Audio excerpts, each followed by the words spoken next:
Hello, once again, people, and we are here for the final leg of the journey. That is the HasLab Omega Prime set. And this, will, of course, will be our combination and Omega Prime itself. And so, as you can see, we are in the handshake of doom. Just like on the vintage toy, you can, they can hold hands. They can hold hands. Okay, so let's get him transformed together and we'll go through this whole thing. Now, you do want to start off with Optimus in his super mode configuration, but this time we do want to make sure to pull his shoulders apart. They just slide apart right here at the gray piece. Make sure they're pulled all the way out, just like that. Then for our Ultra Magnus, a lot of this is going to be pretty similar to the vintage toy. We want to go ahead and unclip these panels and unfold the whole thing here, revealing the hand. And then we want to go ahead and slide his hips back off, separating him into his core components. Now for the hands, of course, you want to clip in that thumb into the hole in his hand, and then you're going to turn this to where the wheels are on the outside, and that will clip in right there. Boom, boom, clip the whole thing together. Doom, just like that, and you'll do that for both sides. Now for the Ultra Magnus legs, you want to go ahead and put these back like you are putting them back in trailer mode. Make sure that gets snapped into place right there. Then we're going to untab this, untab that, and rotate it around. And we want to make sure that we fold this back this way. Then we're going to take the foot, and it's just going to unpeg from here. And then we want to take that, make sure that's extended all the way. And we want to fold this all the way up. And what I find actually works better for this, because this piece here needs to come down and fold here. But this is a very thin piece of nylon plastic, and on mine it's very, very tight. So what I find works best is to actually take this double hinge here and do like this first in this orientation, and then straighten it back up, and that will just make that whole piece very easily move out and move into place. All right, so we want to take the foot, and it will actually snap into place right like that. And then we want to extend this out, and now we have the full robot foot. Then we'll fold this up just like that, fold this around, and then on our Optimus, just like on his super mode and just like on the vintage Ultra Magnus, we're going to clip on right here. You got the little peg that'll go into the foot right there. That's going to go right into there. Oh, foot came off. And then that'll peg in right there. You'll pull that up, peg it in right there. And there's a leg, all done. And you do the same thing for the other side. I missed on the other leg. There are also pegs here that peg into the back of his calves. Right there. Now onto Magnus's body. You want to go ahead and unclip this to get access to the head flap here. Go ahead and turn this all the way around. And you're going to unpeg your backpack here. And just keep your wings in their position. You want to go ahead and take your head and rotate it down here. You can see there's this little cutout on this bar right here where the peg is going to rest up against. And once you do that, you can then fold the backpack all the way around, covering up the head. Then we'll take this, just like that, untab your arms,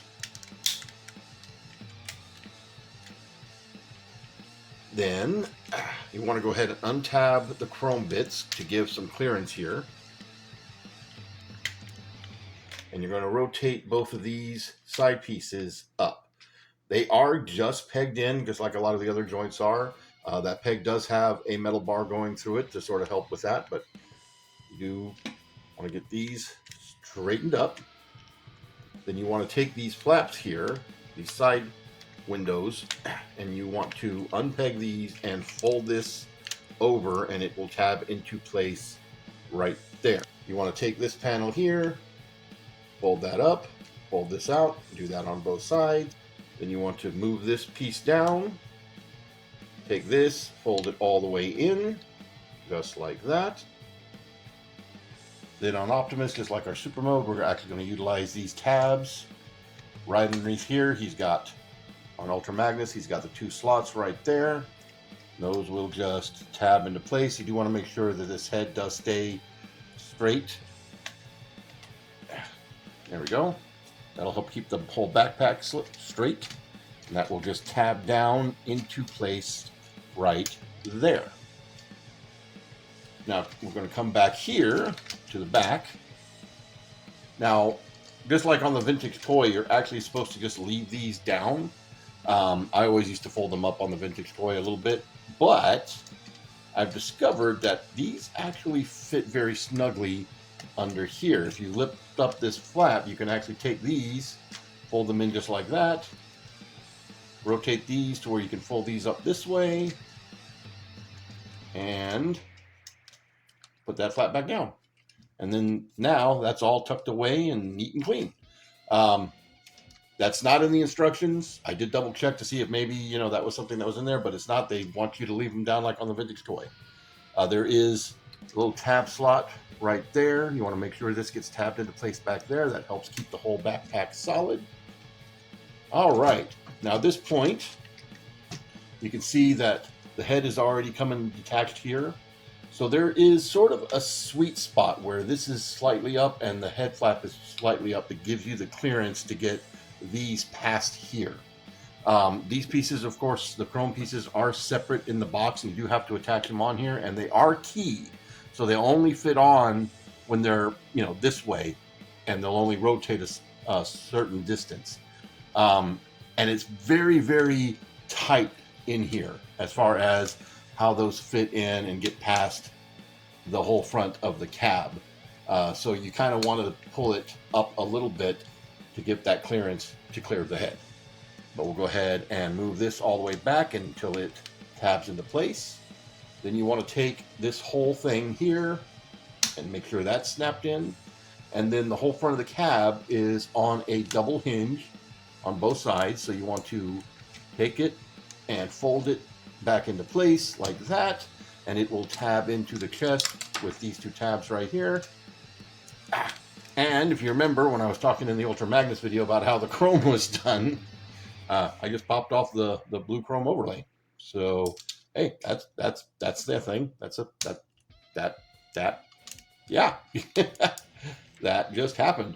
And then we want to turn these up as far as they'll go. Like I said, there's a key in there that keeps them from going past this point. And then you actually want to slide the head back just a bit. And we are done. There is our Omega Prime. Let's get a good look here at that head. He's got nice blue chrome for the eyes. Of course, the gold chrome earpieces that we were talking about. Really nice silver paint. Very nicely done head sculpt. Coming down the side of the figure, you see his profile is actually nice and live. Not like super bulky. The vintage toy, of course, you know, the whole truck cab is coming out to here. Coming down the arms here. I like what they did here with the midriff. So, you know, in the vintage toy, these are the hips of Ultra Magnus, so they basically just made this into a flat flap. And here's the fake chest that becomes the crockett flap. Got the sculpted in Autobot symbols on his arms. Nice sculpted detail all the way around. These actually look like clean Autobot symbols. The vintage toy was a little bit distorted. There we go. Red and white. And again, a lot of this is the same detail you see on Ultra Magnus and in Optimus Prime, just all put together in one package. Kind of be expected. Now for articulation, the head is on a ball joint. You get a nice range of motion here. The neck peg is attached to this red flap, which is also a separate piece from the white flap, so you can get a little bit more forward with that. Not a whole lot up, but you do still get a decent range up. The hips,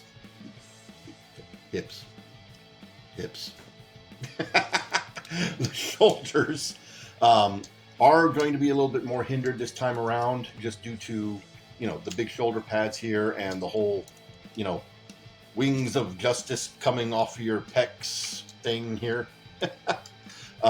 You can still, you know, knock his chest out of place. You can still get a good range forward before hitting those. And you see this little flap here does go all the way up, so it gets out of the way.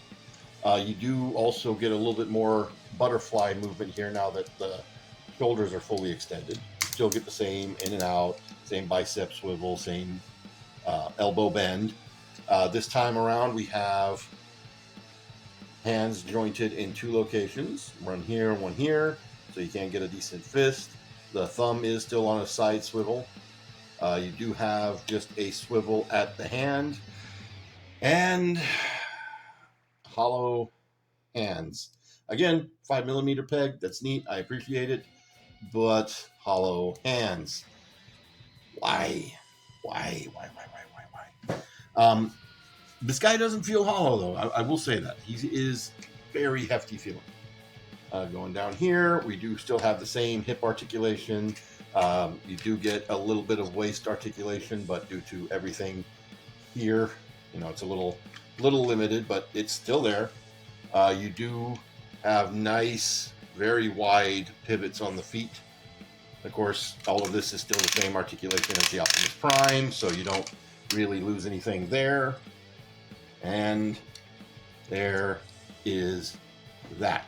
Now, I will say on my copy, this little flap right here does not want to peg in. It is pegging into the chrome, which of course, you know, I just launched that chrome piece off. But it's one of those where, you know, it'll sort of tab in, but it wants to pop out on its own. And it kind of will do that whenever it feels like doing that. There we go. Now, of course, you can still integrate your blue bolts, just like on the vintage toy. This time, turn him around, stick him back up here, and plug him in. Plug him in. There we go. Just like that. You can see you still have access to those grooves right there, so you can still take blue bolts apart and do the more, you know, streamlined missile pack and have him holding, you know, the guns if you want to do that. You still have ports and pegs everywhere, so you can plug all other kinds of crud onto him as you see fit. Now, he can still hold the sword if you want him to hold the sword. If you look here inside his palms, he actually has 3 tabs sticking out right there. And those will slot nicely into any of these groove segments in the sword. So you just move that thumb, find your spot, tab it in. Make sure I'm actually in the center tabs and not the edge ones there. And then wrap that hand around, and boom, he can hold that sword. And if you look, it's not touching the ground. He's got enough give in his joints to actually hold that sword up, which that's really, really cool. How's that for a pose? Yeah, the vintage one could not do this. Also, if you look, because these pieces are segmented, you can take some of the pieces off and turn them so you can have him holding that blade whichever direction you want that blade to be facing, which I think that's pretty cool. And now for comparison, this is going to be tricky. This is going to be tricky. There's our vintage. There's our vintage. Okay, I got him leaning up against the backboard there because, yeah, those hips do not support this at all. They never have. They absolutely never have. Now, it does kind of come off like the vintage one is a little bit taller. Again, that could be just the way I have him posed. Let me straighten him up, and we'll take a good look at that. So yeah, that was just a trick of the posing. The new one is just a hair taller, but he is so much more solid. Again, if he wasn't leaning up against the back here, I mean, like he's literally touching the back there. If he wasn't leaning up against the back here, he would not stand. He does not stand. Of course, you might also notice that I kind of painted those Autobot symbols on there very badly years ago. Yeah, well, nope. Nope. He's about to take that whole back, my whole backing with him here. Come on, you can do it. Nope. Okay. we just do that. Keep a finger on him.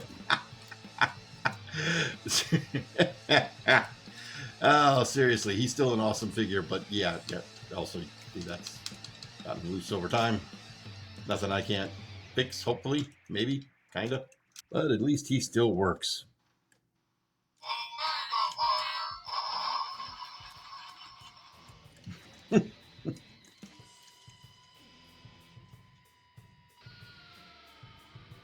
Also, fun fact: when I was transforming my vintage fire convoy, parts of the hinges started falling off. That sucks. For more comparisons, here he is with Shadow Striker, so we can see what he looks like with a deluxe figure scale-wise. He doesn't get too much bigger than the Super Fire Convoy Optimus Prime combination. Yeah, and yeah, we're using her proper name this time. Just this one last time. I'm going to show her a little bit more respect than Hasbro did by doing this to her. Seriously, we need a better version of Shadow Striker.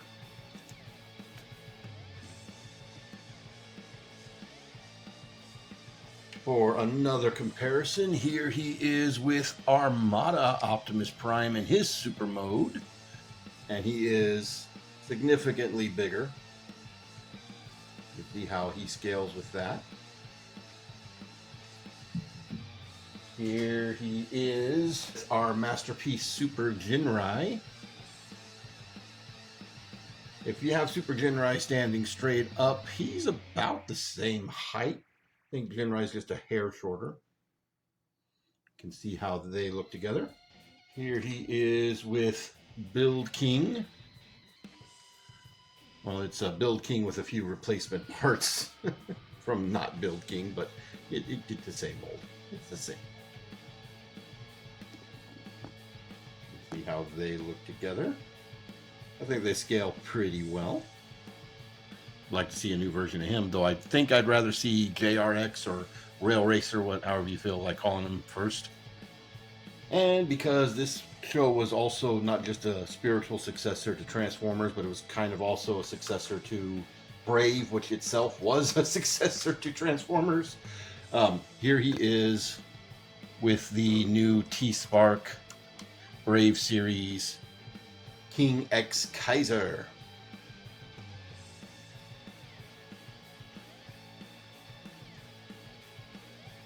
And last but not least, here he is with the new Scourge. You see how he looks against the Voyager size figure. But here he is with the vintage Scourge, which I also picked up from that same Toys R Us where I picked up Ultra Magnus all those years ago. And here he is against my now old, decrepit, and busted Japanese Gigatron. And yes, he towers above both of them. Poor Gigatron's lost his horn. he fell and it broke off, and his chrome's falling apart, and his gold paint all flecked off. He's seen better days. He has seen better days, and he's really due for an upgrade. Hasbro, seriously, he's due for an upgrade. And that brings us to the end of our journey. So, my final thoughts on the HasLab Omega Prime set. I am exceedingly happy with it. I do have some serious gripes. Obviously, the little bits of hollow bits here and there, like specifically on the backs of the hands, where they're kind of easy to see, I'm not a fan of that, especially for something that costs a premium cost. But outside of that, the overall feel and the quality on this has been really, really good. For me, anyway. As we went over before in my 1.5 video, there has been some QC issues that people have been having. I mentioned, I think, on Ultra Magnus how some people have been having discolored panels here. And, of course, the design flaw in the Optimus Prime himself. Now, usually, though, Hasbro's been very good about getting these resolved when there's QC issues, even doing second production runs like they did with my Star Saber. But let me talk about that Star Saber. I got my Star Saber. It was defective. We did the whole second production run. I got the replacement Star Saber, and he was more defective than the original. I'm not making that up. I ended up fixing him, and as far as the chrome was concerned, Toy Hacks put out chrome stickers, so I just got those and said good enough. So hopefully Hasbro will be able to do something for the people that have those issues. That being said, with the whole tariff situation going on right now, it may be a little bit hard for them to do so, and it may take some time. Which is not anything I don't think anybody really wants to hear, but that's just the reality of how things are going. If you are okay paying the aftermarket prices, I mean, he's not as exorbitant as some other ones have been.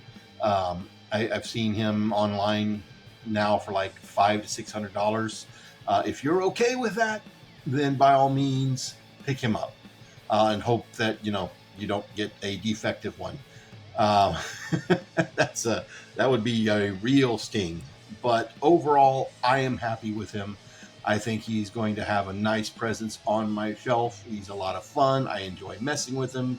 That's the other thing, paying a premium price for something for it to be fun to handle. That's why there's a lot of third-party things I don't like, because they're not fun to handle. They just look good on the shelf. But this looks good, feels good, plays good. I love it. It's a great update to, like I said in Ultra Magnus video, one of the most important pieces in my collection. So to have a new version of it that's going to hopefully not disintegrate like my old one's doing is a breath of fresh air. I really enjoy it. I'm really happy with it. Anyway, that's going to do it for me. I think we've gone on way too long with this crap as is. Y'all have a good one.